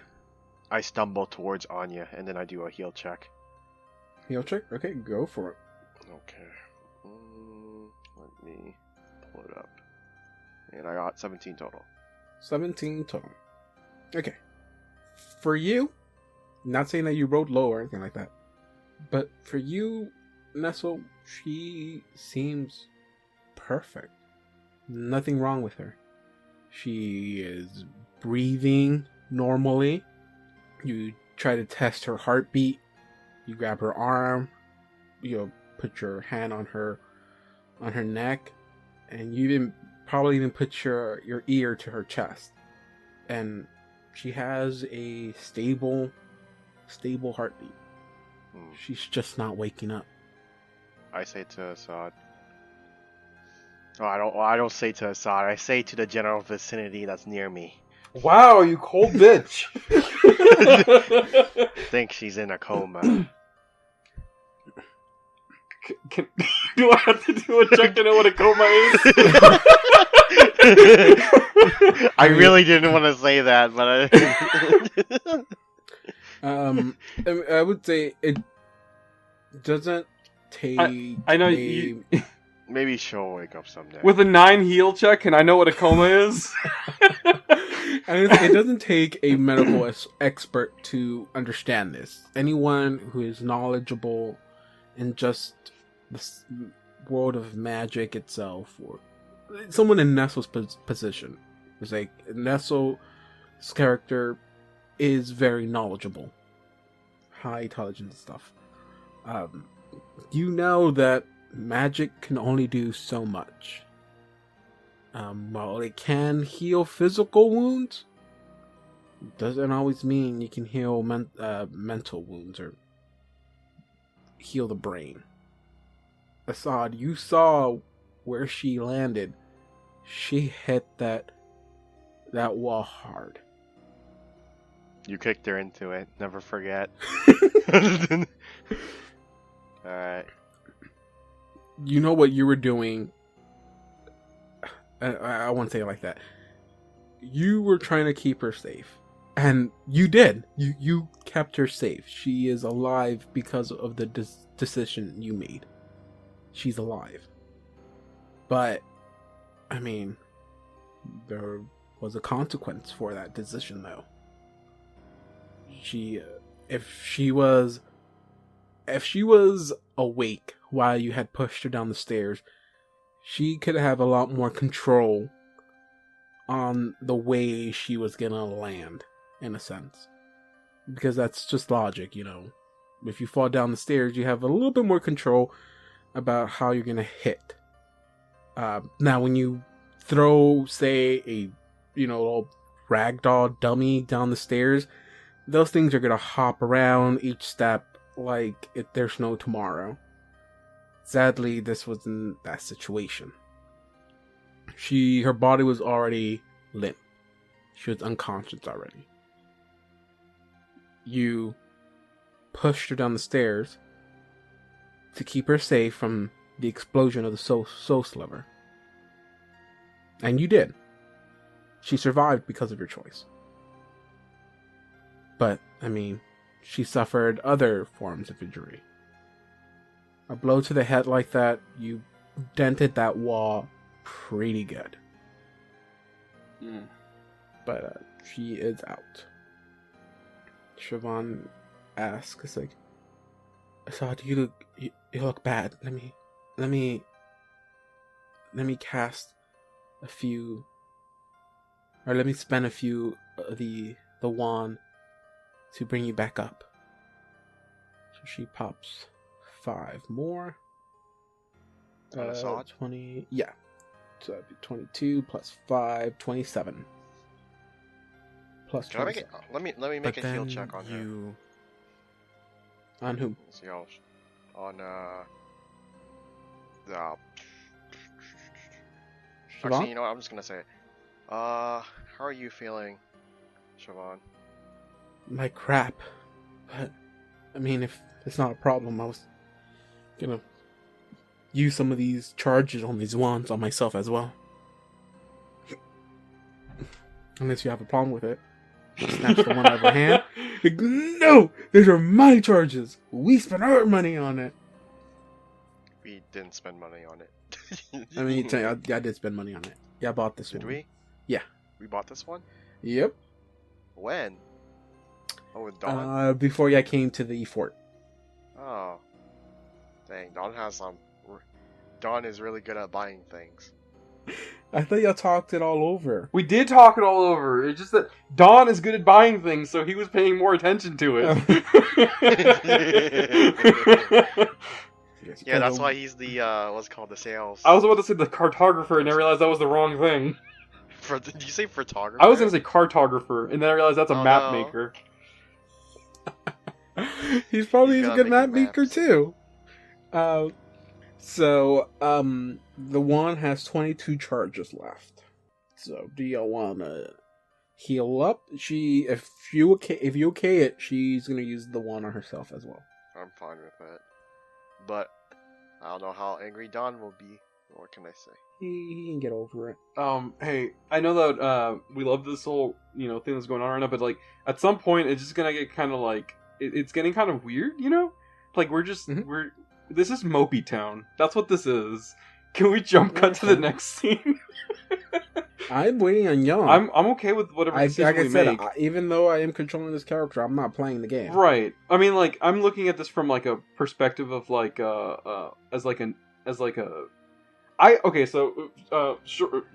short story quick, I guess. Short story even quicker. I'm making it longer by saying these words. Whenever I internalize this in my head, I kind of imagine it like one of those TV shows that like last for like an hour. You know what I mean? Like those drama shows, which is funny because I've never really seen any. I've only seen bits and pieces. But when I imagine this, I imagine it like one of those kinds of shows, like the Netflix like Daredevil, like kind of like that, kind of like it's drama you'd see on Netflix. That's how I feel like it is. And so, like, the tone of this, to me, it's like, oh, everything's bad and shit and whatever. And then not Star Wipes, that's, like, fucking weird. But it, like, fades out and fades back into, like, back to the Sleepless Agency. Which is kind of like what I was hoping we do, but I didn't know how to articulate it. Other than, let's go. Okay, so I get what you mean. This is too gloomy, you want to Star Wipes somewhere a bit more happier. Yeah, to like our base of operations, maybe. So we start wipe, and you guys are standing over Cthulhu's body. The adventure path is now over as you celebrate the death of Cthulhu. Is that what you're looking for? That's exactly what I was looking for. I think we jumped a couple of books, though. Wait, shit. Shit. Let me backtrack. Okay. Like I said, just tell me what you want. We continue. There is this portion of the fort left to continue searching. For all you know, there is no one left. Well, at least the big bad guys are dead. There is, you still have not located Accuser Amir. Which sucks. So if you want to come back for that, I guess we can do that. But you also, I guess, come with the price of the fort being refilled with people. So this is all up to y'all. Whatever y'all want to do, whatever your next action wants to be. Siobhan, basically this is what Siobhan is going to be telling you. It's like, if you want to, the fort seems to be empty now. We can, if you wish, I can stay here, watch over Anya. If you want to see if you can find Accuser Amir, or we'll just head out now. Whatever you wish. I can continue topping you off with a few more of the spell that the wands hold. I don't think it has much left. Mechanically speaking, it has 17 charges left. But I think we need to make our choice now. I'm just kidding. I think we need to make a decision now. Oh. Okay, so is there anywhere safe nearby that we can put Anya while we try and find Omir? I mean, I know she was dead set on finding her, and I mean that's the least I could do. There's just this room. That's it? I have not been in. I'm sorry. Don't mean to raise my voice. You guys are the one that's been through the asylum. I have only been in 2 floors, the basement and here. Hey, really quick, out of character. Did we? Okay, so there were the people that we saved in the basement, right? Mm-hmm. It That was was the little the boy. and then there was the other way we went was the well. Was that right? Yes. And I thought I heard screaming, and it was the boy. Yes, that was the boy. That was the boy. Okay. There was no female in the basement, right? No. The boy said there was one who fit Accuser Amir's description, but she was taken by men in yellow robes. We might as well. I say, we might as well search the rest of this place. I guess. Maybe I'll find some clues about Accuser Amir. Blues Clues. Wow, whoa. Justin, are you mad at me too? Or is it just Nestle and Assad? Did that transfer over? No, this is a joke. It was just a joke. Calm down. Okay, so she will offer to continue healing you if y'all wish to continue. If not, we can head back. Do you want to finish topping your guys off? Finish it up. Okay. Yeah. 5 more to Assad. You get 25. Nice. 5 more to Blue. Oof. You get 32. Go do 5 more to Assad. If you have more, I only need like 1 more. Say that. Assad, you take 28 more. There is exactly 2 charges left. Alright. Who wants them? I mean, I'll take them. Alright, wait, hold on. Wait a minute. Saw, did you add your health Oh, yet? god damn it. I typed in 25 instead of adding 20. Fuck! I'm pretty sure I'm at full then. Alright, and then if he's not at it, honestly, I can take 1. 3. I'm way past full. Hold on, let me just... You will not have more than what you currently Oh, okay, can you're at hold. full. I'll take the rest of the charges then. Give me another one. Give me another round. Okay, oh, she was gonna like. Actually, wait. That was plus another 1. I forgot. Yeah. Yeah, Look, so 1 more. Just to top it off. I was gonna keep this. Unless for we want to myself, use them on but- Anya. I mean, I don't know how long Anya's gonna be gone. Well, she was gonna try to use this for herself since she's. Oh, yeah, that's right. I Unless forgot. you want her to accompany you, because she's actually gonna stay to protect Anya. Alright. Sure, she can use it for herself. So Siobhan's gonna grab Anya by the legs and just pull her up the stairs. You just hear pum pum pum pum. I'll help her up. Pum, pum. Holy cow. And you bring her up, and she lays Anya. Alright, hold on. I'm gonna look after both of them real quick, and I'm just gonna do he'll check on Siobhan. Like, might. I want to see like how low is she? She's not full. She's not health. Is she about more than half? She is more than half. Okay, then I don't really care.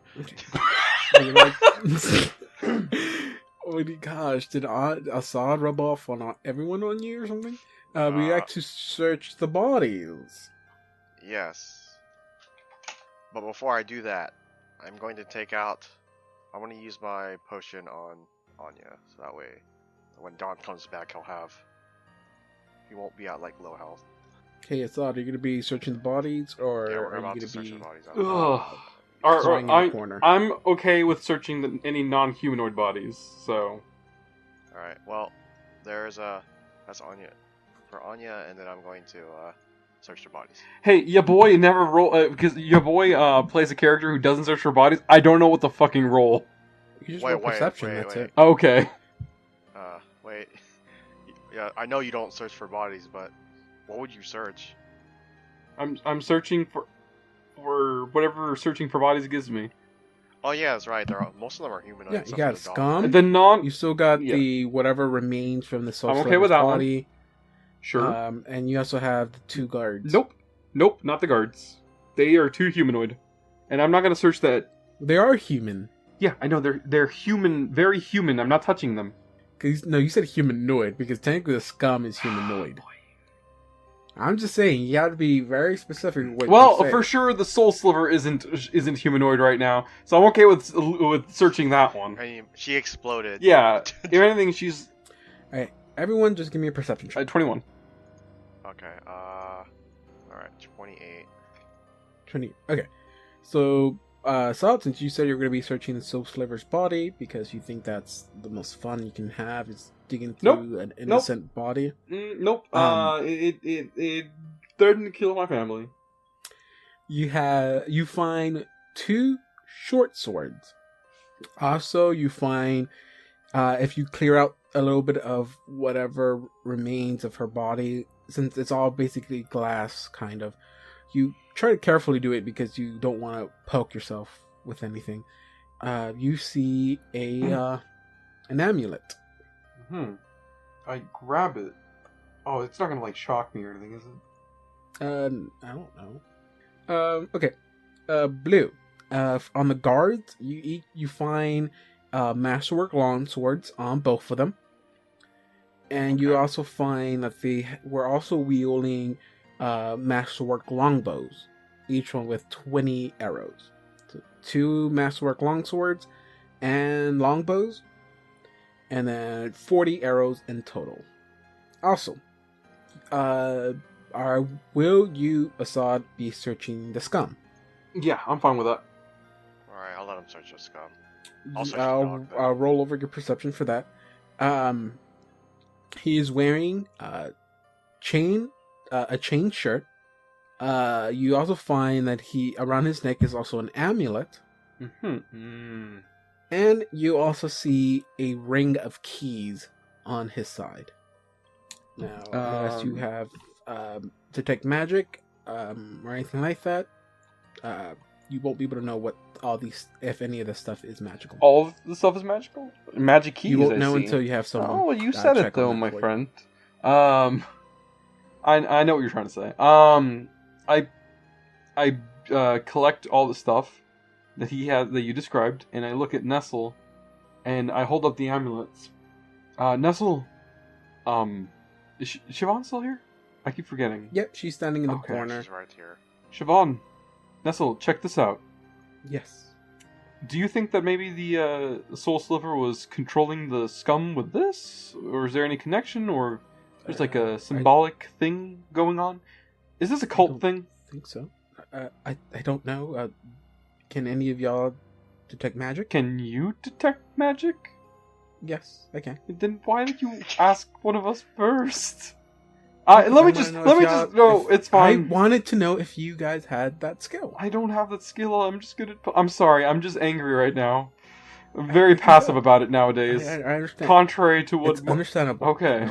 Okay. Can you take some breath, magic, please, Siobhan? Hey, Okay. hey, So Justin, how she about tells you you- shut the fuck up? Refer to me in my character name, thank you very much. You said Siobhan. Oh, I think you said John. Fuck. Oh, God. John. I know you can't. John, detect get the out. magic, You're in okay? timeout right now. Fine. You're scolding a player for no reason. Okay, she asks you, okay, if you have any magical items, just please lay them on the floor. She'll detect magic on them. So, I will give you the opportunity. If any of y'all have any magical items you want her to check, I'll go ahead and do it now. I honestly don't even know what I have that's magical or not. I think they're in Dawn kept Anya's all of body. Yeah, do you want to rifle through his stuff to get him? Or rifle through her stuff to get him? I probably should. Okay. That way, Dawn, we can just know what they do and just get it. Yeah, Put it I'll back say to you them. did. Yeah, let's just do that. That way, we just know what everything is. Okay, and then like later on, when he comes back, we can just be like, "Oh, that's in your inventory." So she casts Detect Magic, and she says, "Okay, wow, a lot of this stuff has magical powers to it. Let me see if I can identify what's all this about." Okay, and so I'll just read down the list. That is enough to find out what everything is. Okay, so Assad, I said you found 2 swords. They're 2 short swords, and they're both +1 short swords. Write that down on the list, please. On roll 20, give me a sec. Yeah, hold on. I'm The gonna amulet. ask you to repeat that. I'm just gonna type it in. Can you say that one more time for me? +1. You found 2 +1 short swords. Those were the weapons that the Soul Sliver was. Oh, okay, I got that. The amulet you found on the Soul Sliver's body is a amulet of natural armor +1. Bitch, I knew No, you didn't, because you said it was to control these guys. it. Yeah, I know. That's what Asada would think. Okay. So the guards don't have any magical items on them. There's nothing on the dog or anything like that. It's a dog, David. It doesn't have possessions. You don't know what the dog can or cannot have. It could have had a dog collar of like +5 strength. You don't know. So Siobhan pulls out a headband. This was a headband that you found with this scum that had the electricity magic stuff happening. She tells you that the headband is a headband of alluring charisma +2. I don't think any of y'all use charisma skills, but yeah, It would sure to help me out though with my +7 It would. charisma. My 7 charisma. Don't worry, I'm not much better. My 8 charisma. and then she looks through and she points at that this scum that's in this room has. Damn it. Okay, I was gonna try to use up your wand. She sends more magic coming from the scum. From the scum? From the scum? Yeah. Do we not check the scum? Yeah, I did. Yeah, I want to go back in there and Yeah. make sure check everything. I put my hand in his chest and wiggle it around and find his pacemaker. What am I doing? Okay, if you go up there, and I'll let you have it since you know there's magic there. You find a wand, and it's a wand of cure light wounds. It was up his butt. Okay, but where was it really? Wait, Up his butt. wait, David. No, I Is just this forgot. I is it forgot he actually had written that. in there? Yeah, I forgot. I didn't see it because it's under a It's I read gear and it's under other gear he has. So and that's like that bled into the second page, and so I didn't see that. Oh, okay. But yeah, you find he has a wand of cure light wounds. It has 30 charges left, and the chain shirt he has is a +1 chain shirt. I don't know if you want to put that on or not. And the amulet you found that he was wearing was an amulet of Mighty Fist +1. Mighty Fist plus what? Mighty Fist plus what? That doesn't matter. I want to know how strong my beefy boy is might get. The potential. You're like trying to bring me back, I know. And other than the keys, that's everything that's magical. Is it +2? I didn't hear you. +1. +1, okay. Just writing that down. Well, I'm assuming you want the Mighty Fist one. Oh, yeah.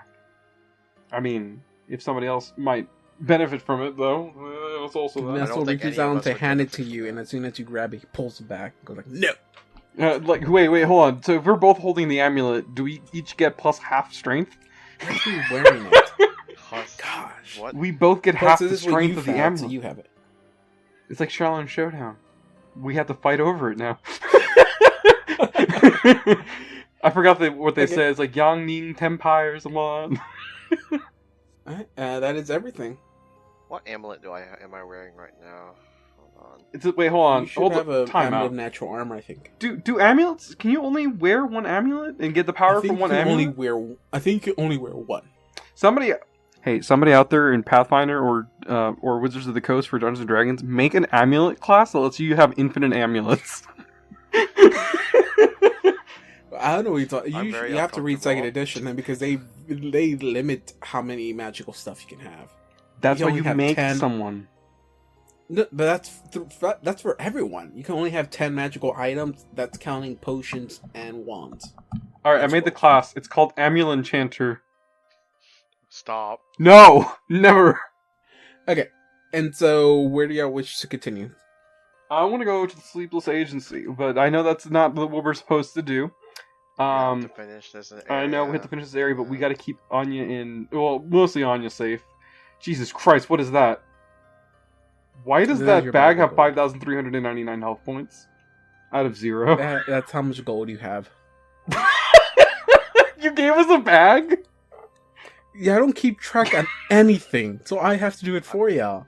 Well, If I were to tell you how much gold pieces you had before I showed you this bag, can you honestly answer me that question? My computer was destroyed, remember? okay. So that's a no. To be honest, Don was keeping track. We got rid of him. I mean, he's not here right now. God damn it. Also, I don't know why he said it like that. like it was weird because like every time we talked about shit like gold, right? We didn't necessarily say how much we would take of it to like between ourselves. We would just be like, yeah, we have Okay, that well, much gold, and then you we'd have to move keep on up with without this talking bag. about it, and this happened every time.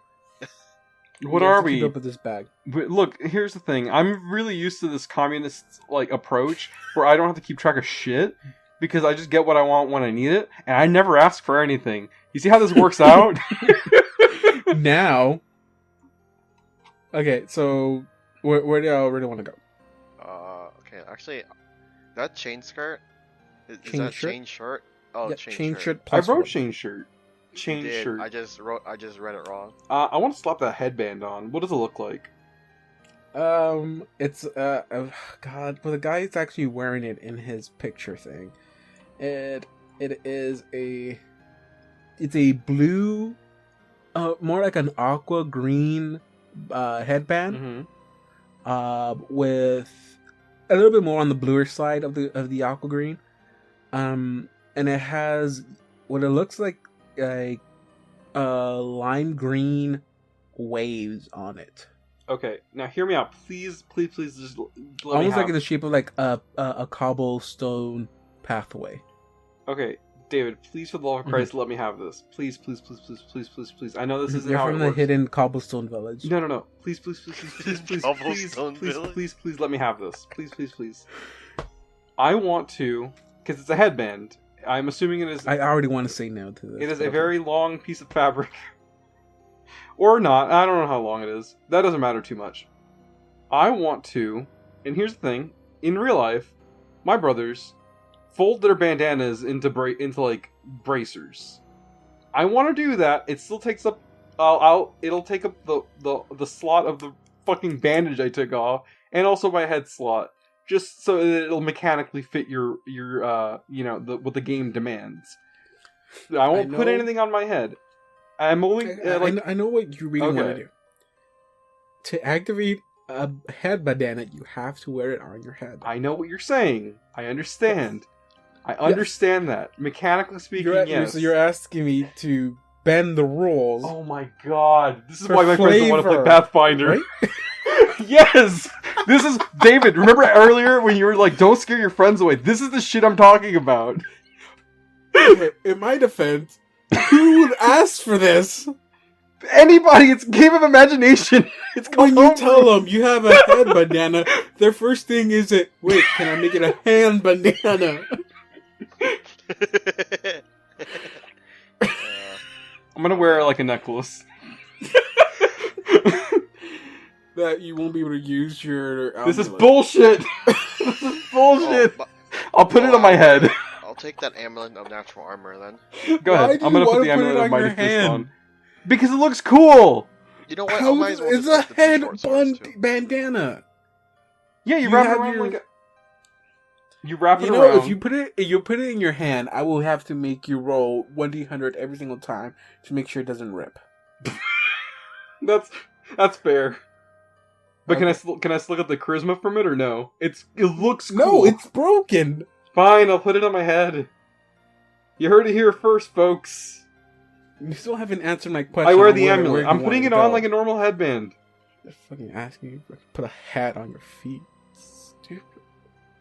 Alright, Hey, so I'm gonna go have to ahead take and off this. everybody who's listening, go ahead and Google bandana bracelet, and you'll see what I'm talking about. It's a common thing that people do. Well, yeah, then it's bracelet. Yeah, but it's an actual bandana you fold yourself. Why are we arguing about this? I already gave You're up. the one that wants to continue arguing. I about gave this. up. I said. Like everything else I do in life, I gave up. You still haven't told me where y'all want to go. Oh, I thought you Oh, were no, asking me I'm something like else. I'm still like trying to tally. She already everything. identified everything for you. You guys are pretty much healed up. Wait, that natural armor, was that Karagor? I mean, not Karagor. Was that Anya's? No, that was the soul No, slivers. that's what we found, right? Yes. All of that is what we found, right? With the two of us combined, we have at least 2/3 of a person. You know what? Screw it. I'll take the two short swords. Okay. You Alright, just take yeah. them. All right, go ahead. Alright, I yeah. yeah. Let's. Siobhan, can you take care of Anya while we go find Omir? Or did you think that she's gonna be safe here on her own? I'll watch her. Okay. I mean, you could always pop a blanket on her face and make it look like she's dead. I hope you're joking. Yeah. Anyways, let's go on to the next room. Oh yeah, I can get rid of this now Why are you getting rid of your crossbow? because I don't have one. I'm actually confused. Never mind. You don't His remember that I crossbow lost got it? eaten by the slime. Oh, shoot, I forgot about that. I was just like, dang, that sliver woman was cool. I'm gonna hold those twin daggers twin swords like her. You probably keep a bad penalties idea, for though. that. Yeah, I know. That's why I'm not actually going to do it. Yeah, you walk out of the room and all you see is basically an empty corridor. There is nothing in this general area. You do see a door at the far bottom left. And if you turn the corner, you can actually see another door right next to that, more on the left side of this. You do see a hallway continuing down for both ends. And you see a staircase that leads up to a third floor. But you see that it leads up to just one room on the third floor. There's this thing that goes to the third floor, right? Yeah, third floor, and third floor comprised of just one room. And then you see, if you walk down to the bottom of the corridor here, or this room here, you see two doors. Right. Do you want to just check up there really quick? Because it's only one door. Yeah, let's go to the tower, or whatever this thing is. Alright, I closed these two doors before I leave, though. I say password is Banyan as I leave. Okay, so you walk up. The door is currently locked. We have the keys. I have keys. You have keys? Yes. How do you get keys? And like I said, with the two of us combined, we make at least 2/3 of a person. I put the keys in the keyhole. Okay, Alright. and it takes you. There are a few keys in there, but you open it up. Nice. Door opens up. Oh, God damn. I forgot I have to actually move my character token everywhere. Okay, this room is furnished with a double bed, 2 chests, and a small table. A I'm couple going to check for of traps stools. on the chest. The room contains a bulky steel safe. Its doors, the doors on the safe are completely open. There is a fireplace that occupies the northern corner of this room, and you see the windows on the northern side of the walls, which are currently closed closed by some like torn up curtains. Also, reeks of rotten water. Alright, so check for traps. Give me a perception. Did you have advantage on that or something? Yeah, I think I get a +1 I think it's more than that, but what'd you roll? on that one. You don't see any But traps. it's 12. See, the cool thing about second edition is that when you want to roll for like traps and stuff like that, the DM actually rolls it for you. I rolled the 21. Did I see anything? No. Fuck. Okay. Oh, that's good. Wait, you don't see anything? I rolled a See, 21. This is why in second edition the DM rolls the check for the player, because if you roll a natural 1 and the DM says you find nothing, and you're like, shit, I rolled bad, we're gonna stay here for another hour searching for traps. And if you roll until you get like a high number, or until you roll like a 20, then that's when they say that, oh, the player's satisfied by then. But sometimes there's just no traps in the room. But the players really think the DM is screwing with them, so they'll stay in that room until they get like a really good roll. So that's what the DM rolls for it now in second edition. I mean, that's fair. Yeah, but yeah, but yes, even though you get out shit, you still find nothing, no traps. My friend rolls my stealth, and it's 5th edition. I feel weird by it. Anyways, no traps. Even if hey, there's no traps in here, guys. And then I fall into one. Anyways, I open a chest. What the fuck? You can't DM yourself like that. That's. The chests, they're just filled with just torn up clothes. Torn up clothes? Yeah. Okay, I'll check the vault. I guess The vault was open already. There's nothing what's in there. inside the vault? Nothing. Okay. There was chests, a vault. What else was there? 2 bed. A double bed. Double bed. Mhm. Is there anything under the bed? A boogeyman. I see. Don't joke around. Those things are real, dude. Like a tooth There's fairy. nothing under the bed as well. Alright, well, I'm gonna get out of here then. So I think I checked everything. Or at least I think I did. Okay. Where would you like to go next? I think that we should go to the nearest door. The one that's closest to us. We presume that there's no one else left in here, right? No. That's what you think right now. There's no one else here. Okay. Like, in this whole area, or... At least from me, you could tell no. Alright. Open the door. Here you go. Okay, the door is locked, but I'm pretty sure you're gonna end up using the keys no matter what. And so the door unlocks, opens up, and you see a small room. Oh god, there's like meat and stuff in that room. Okay, so everything in this room is just completely in disarray. You see overturned and broken furniture littering the floor. A spray of dry blood marks the room's wall stone. And you see a mirror hanging in the eastern wall on top of the staircase in this room. I do rule number 1 of destroying this place. I destroy the mirror. Okay. The mirror shatters into pieces. You are now cursed with 7 years of bad luck. I knew it. Oh no. I kind of want to see that fireplace looking thing. Oh wait, hold on. Let me search for traps. Nestle already walked in. I'm already in, dude. You already opened the door. Shh, that means nothing. I checked the fireplace. Can I, 13 Okay, everyone give me a transfer over to- perception check. Do I have to roll another one? I rolled a 13. I'm I'm only being honest. I thought, okay. I thought you were searching for traps. Okay, I can do another one. Cool. 15. You want to keep your first one? Nah, I'm good with 15. Blue, what did you roll? 17. 17. Okay.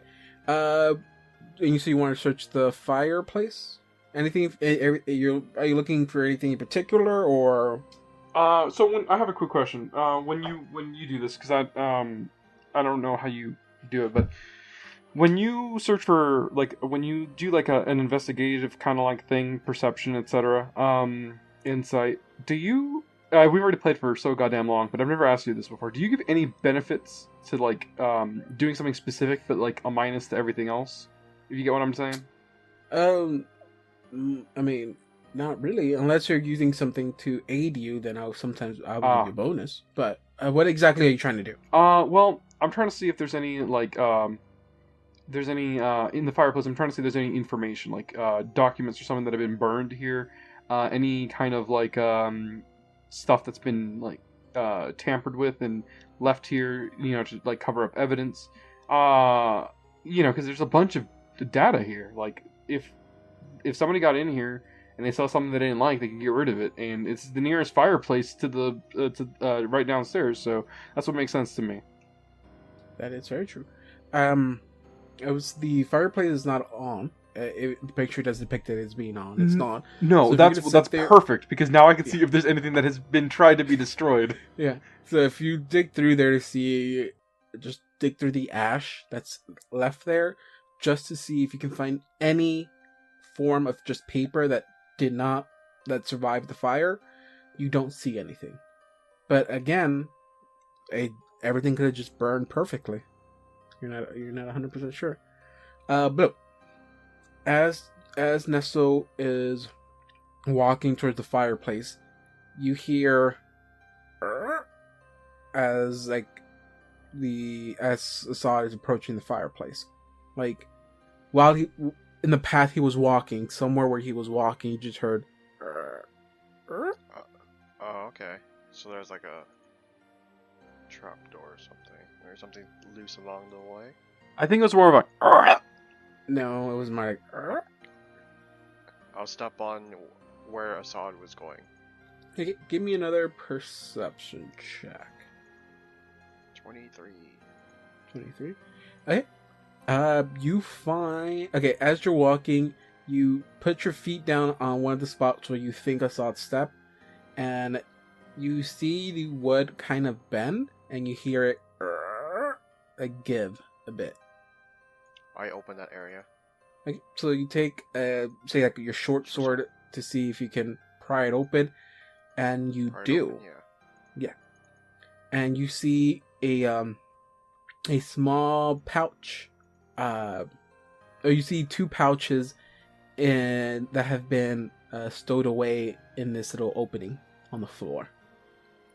If you open it up, you see one bag holding 22 silver pieces, 88 gold pieces, and 3 freshwater pearls.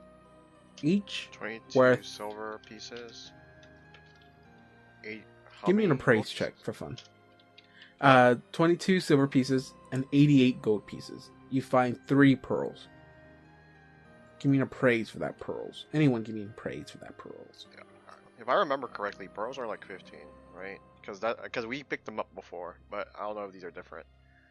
Where's our praise, anyways? Surprise, surprise! It's in the A section of the skills. 24. 17. Nestle, they're worth about 100 each. Okay, I take. Then I must know that they're about 98 each. John Assad thinks they're worth 50 each. Don't let him say I rolled 17. That's almost perfect. You don't even know what the DC was. That's true. Yeah, so you have $300 worth of freshwater pearls. Oh, freshwater pearls. Yeah. And if you open up the second sack that's in there, you find a key that has a weird shape to it. Yep. Give me a straight up intelligence check. Okay. Just straight up intelligence. 20 total. You can pretty much tell just by the shape of it, the size. This is a master key. Oh, I wonder where this goes. Anywhere. That's the mystery. This is made to open up anything in this fort. Any cabinets, any doors, any chests. So you're saying that if we would have found this first, and we would have put it into the soul sliver, we would have torn her chest apart. Fucking god! You know that this room leads to the there's a staircase that leads down. The staircase leads actually to the room where you first encountered the soul sliver lady. FYI, you remember there's a chest in there that you cannot open. Let's hop in there, actually. Wait, hold on. And then 3 freshwater pearls. So yeah, I could go straight down there, or you can head down there on your way back. What do you want to do next? Hey, Nestle, I know we can keep going forward, but do you want to see what was in that chest earlier? Maybe that could help out with what we're doing right now? What do you mean? What do you mean we can't go forward?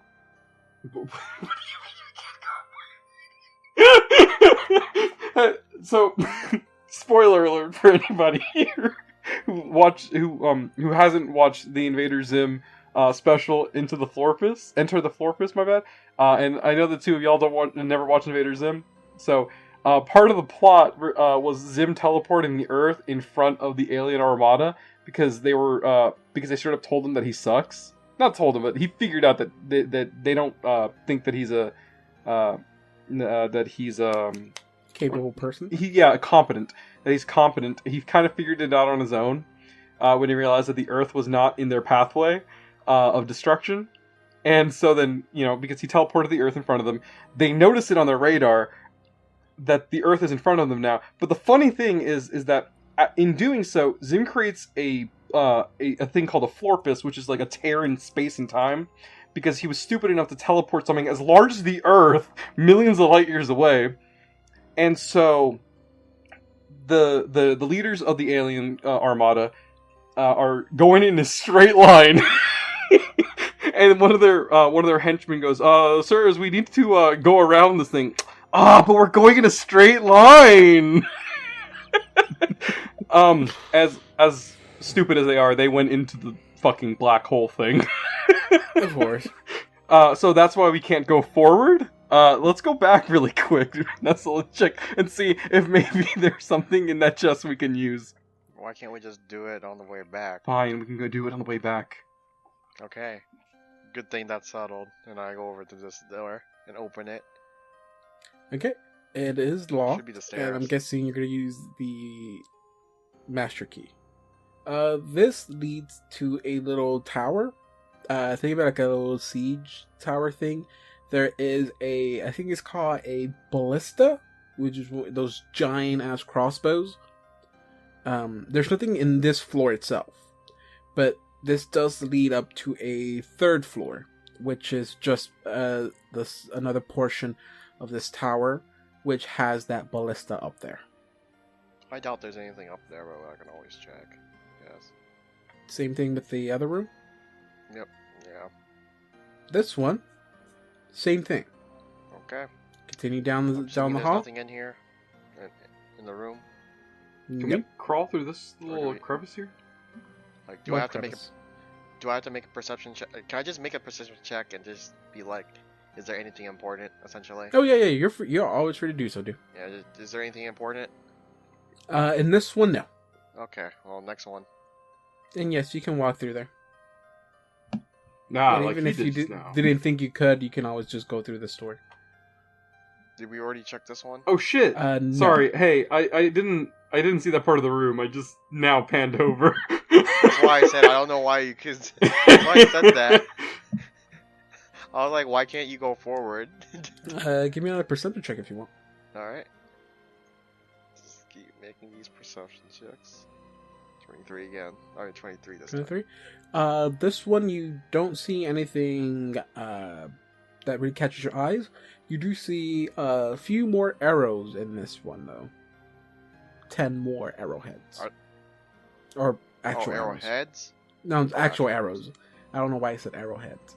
Are they the arrowhead? Yeah, arrows they're made that- for crossbows. Not crossbows, bows. Longbows? Okay. I'll take them. Because, it'd be funny if we just had more arrows, but nothing to use them with.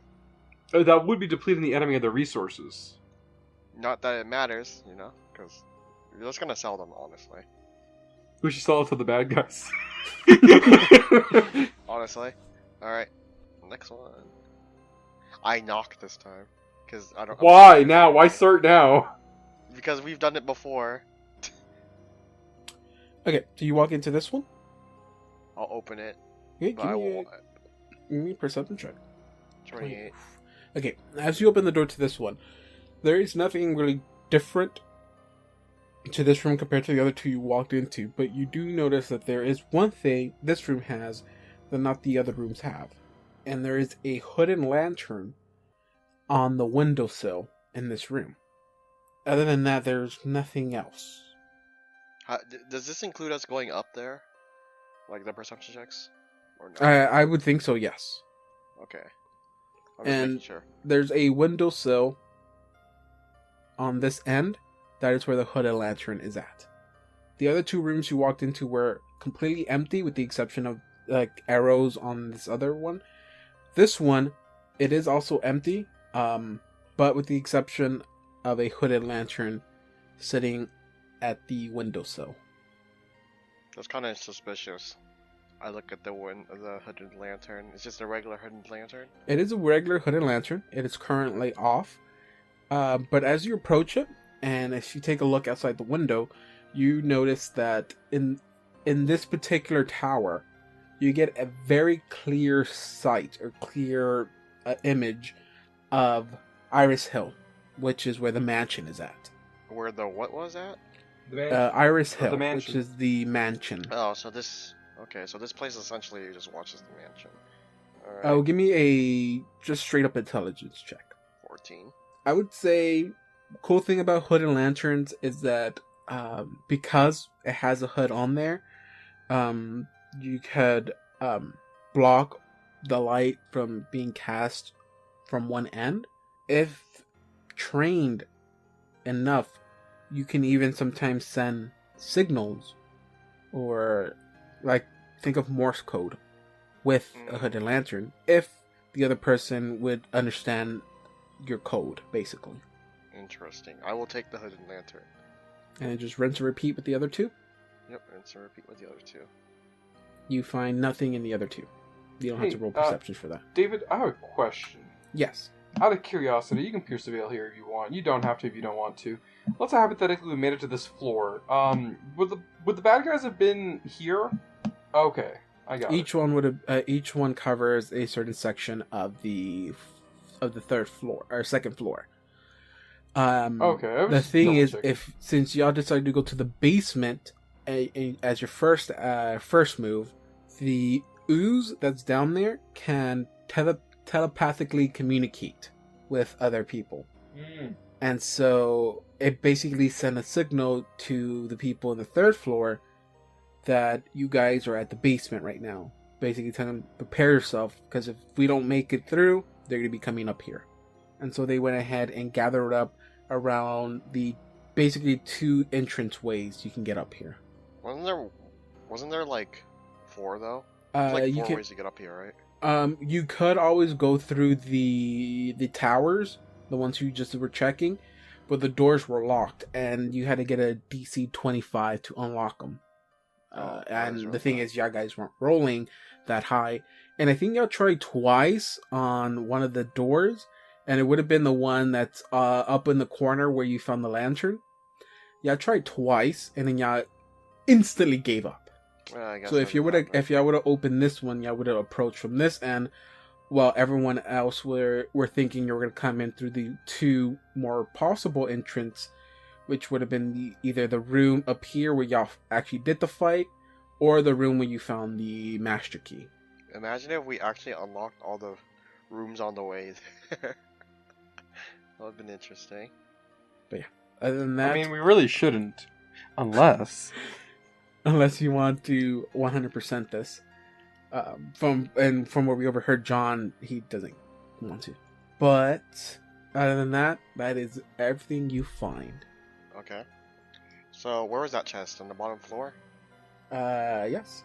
Well, I go back to Anya and Siobhan.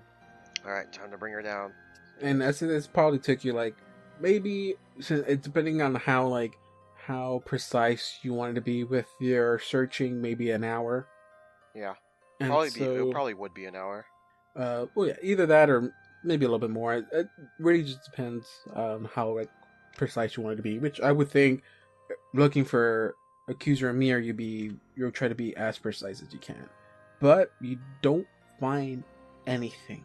And as you walk in, Siobhan looks up to you and goes like, I'm guessing you found nothing." Yep. I kind of figured so. It's like I started looking around in this room and I found a letter, and it says that she tells you, it was addressed, I'm guessing, to one of these, someone from here. I'm guessing maybe the scum, or I don't know who was in charge here, but it says that they'll take care of the woman and that they'll be back for the boy. I'm guessing it's the boy we just saved.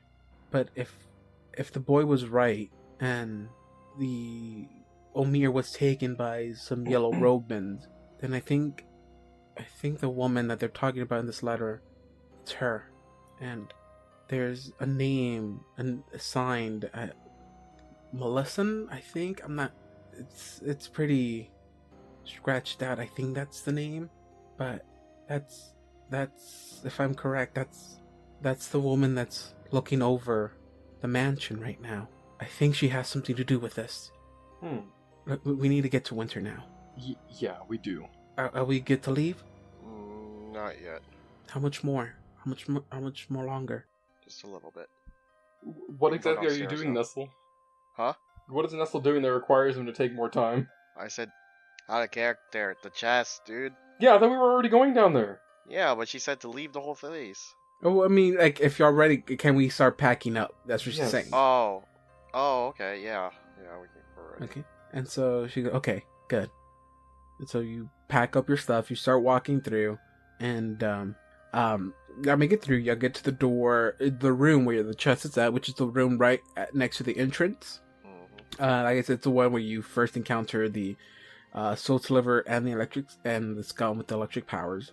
And you get to the chest. You use the key that you found in the scum. None of those work, and so you instead use the master key.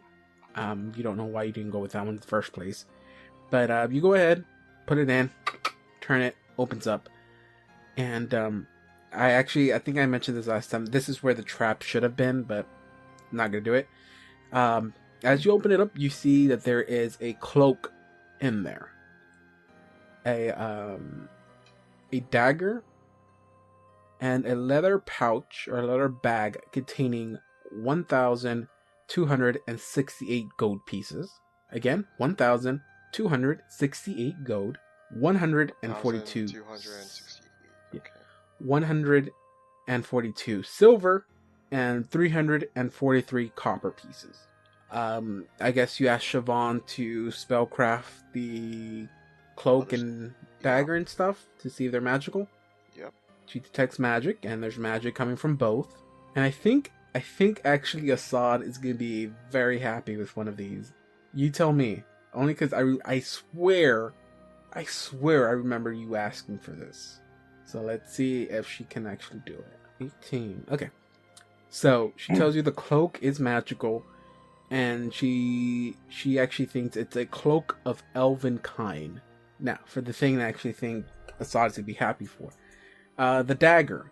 The dagger is a +1 returning dagger. Oh my god. That's actually kind of cool. That's really... Whoa. Okay. And I swear I thought I heard you, one of these sessions, mention you wanted. We had a whole thing talking about how we would make one if you couldn't make us one. Yeah, I remembered that. Oh my god, that's so fucking cool.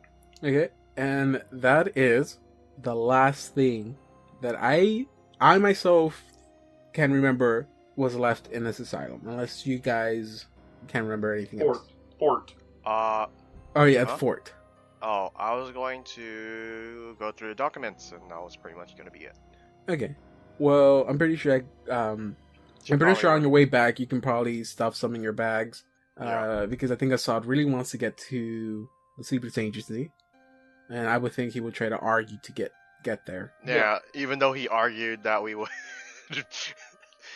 Well, But yeah, other than Well, that, yeah, is there- I mean, I kept on bitching about it, but you're like, we need to still do this stuff. So No, at no, least no, now, no, no, at least now you can leave the asylum knowing that no, you did not find anything of Accuso Mir. At least now you can say that. Yeah. But if that is everything that y'all could remember that y'all need to get taken care of, you guys head to the Sleeper's I Agency. keep the letter, by the way, I guess. That should Yeah, be- Max. Yeah. So, are we heading to the Sleeper's Agency? Yes, sir. Okay. Guess so. I guess since we probably not gonna take time to go through it, I guess that's about Yeah, it. I get it. Yeah. So, you guys make it out the door. You guys turn around and take the last looks of the fort that you're going to take for a while. All that shit that has happened to you, all the stuff that you've seen. I saw the stuff you've seen in this fort. Don't know how many more stuff you want to see like that ever again. But you guys can 100% say to Winter that Omir was not here, or is no longer here. And you think you have fully cleared out this fort. Like, even though you guys are healed up, I would still think you guys are like, maybe not lipping, but you guys are showing that you guys are just exhausted. And slowly but steady, you guys just head back to the Sleepless Agency. And if this was a TV show, the camera slowly pans away from y'all and takes like a sky view of the fort. And that is where we end today's episode. And we'll see you guys next time. A nice peaceful ending for once. What is that? I don't remember these. Oh god, I love these when they're cathartic. When like you're like finally feel relief that something is kind of. Oh, okay. Instead of like the endings where like everything is just worse. Yeah, this is the ending where you can just finally just Wait, what? take a breath. Wait, where's my HP? That's how we're ending this episode. All right.